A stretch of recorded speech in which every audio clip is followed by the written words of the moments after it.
Raging Gale by James Ryan. Read by the author. Part the 197th. The Casa strikes. The Casa del Sol. Hope was stunned. She had trouble believing that of all the possible ships Spain would have hunting them for taking on the little plate fleet, the Casa would be the one that would be upon them when they were at their most vulnerable. No, not believe, she realized. She was willing to believe that it was the Casa that threatened them.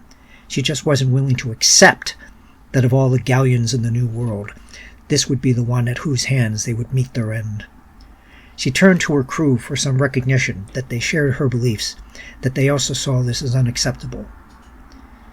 The only one who spoke was Abigail, uttering, "The son of a bitch."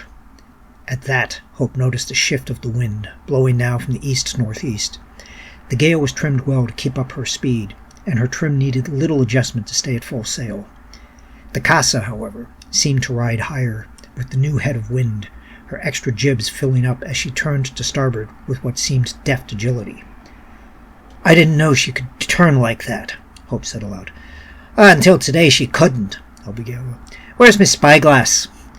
Campbell had it at the ready for her, and she watched her foe. Sink me! She's much lighter on the water, and stripped of at least half her guns." "So she's not as lethal if she's not as well armed?" Hope asked. "Those are still 6-pounders she carries.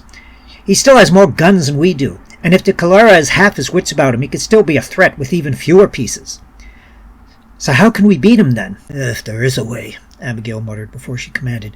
"Lean hard to starboard! Move as much weight as you can into it!" The crew of the Gale took whatever was on deck other than the guns to port and shifted it over.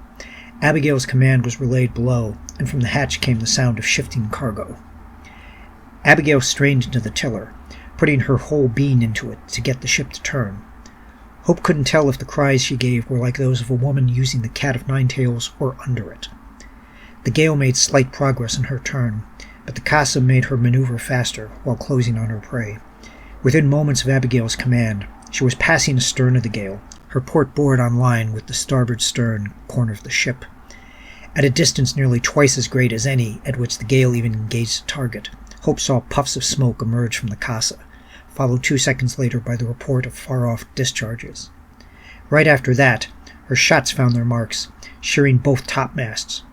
Hope could easily see Gore's body, one of his arms blown clearly away by the Casa's shot, flying over the side from his post along with tatters of the topsail.